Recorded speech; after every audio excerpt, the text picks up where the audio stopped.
وقال الذين لا يعلمون لولا يكلمنا الله أو تعطينا آية كذلك قال الذين من قبلهم مثل قولهم تشابهت قلوبهم قد بينا الآيات لقوم يوقنون إنا أرسلناك بالحق بشيرا ونذيرا ولا تسأل عن أصحاب الجحيم۔ اور جو لوگ علم نہیں رکھتے انہوں نے کہا اللہ ہم سے خود بات کیوں نہیں کرتا یا ہمارے پاس کوئی نشانی کیوں نہیں آتی۔ اسی طرح ان کی بات جیسی بات ان لوگوں نے بھی کہی جو ان سے پہلے تھے، ان کے دل یکساں ہو گئے ہیں۔ بے شک ہم نے ان لوگوں کے لیے آیات کھول کر بیان کر دی ہیں جو یقین کرتے ہیں۔ یقیناً ہم نے آپ کو حق کے ساتھ خوشخبری دینے والا اور ڈرانے والا بنا کر بھیجا ہے، اور آپ سے جہنم والوں کے بارے میں نہیں پوچھا جائے گا۔ جوہلا کا مطالبہ۔ وقال الذین لا یعلمون، اس سے عرب کے مشرکین مراد ہے۔ لولا یکلمنا اللہ، یعنی اللہ ہمیں خود کیوں نہیں نبوت محمد صلی اللہ علیہ وسلم کے بارے میں بتاتا تاکہ ہم جان لیں کہ وہ نبی ہیں۔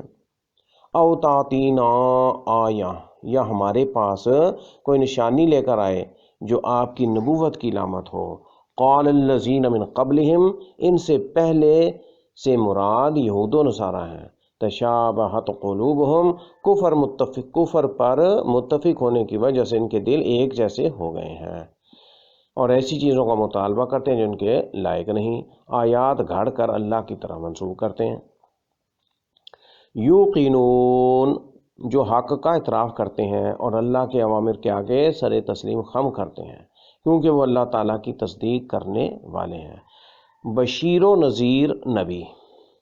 انا ارسلناک بالحق، اللہ تعالیٰ اپنے نبی صلی اللہ علیہ وسلم کے لیے تاکیداً فرماتے ہیں کہ آپ اس کی طرف سے مرسل ہیں۔ اس میں کفار کی آپ سے اس مطالبے کی تردید ہے کہ آپ کی نبوت کے بارے میں اللہ ہم سے کلام کیوں نہیں کرتا۔ بشیرا و نذیرا، یعنی ہم نے آپ کو لوگوں کو خوشخبری سنانے اور ڈرانے کے لیے بھیجا ہے۔ لا تسألوا عن اصحاب الجحیم، آپ کے ذمہ پیغام پہنچا دینا ہے، آپ اس کے بارے میں جواب دہ نہیں ہیں کہ جو ان میں سے ایمان نہیں لاتا اس کا ٹھکانہ لامحالہ جہنم ہوگا۔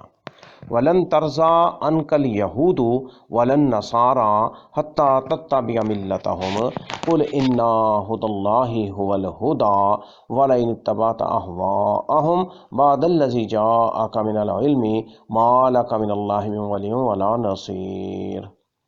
اور اے نبی صلی اللہ علیہ وسلم، یہود آپ سے ہرگز خوش نہ ہوں گے اور نہ نصارہ، حتیٰ کہ آپ ان کے دین کی پیروی کریں۔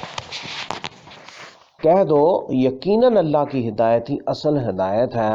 اگر آپ نے اس علم کے بعد جو آپ کے پاس آ چکا ہے ان کی خواہشات کی پیروی کی تو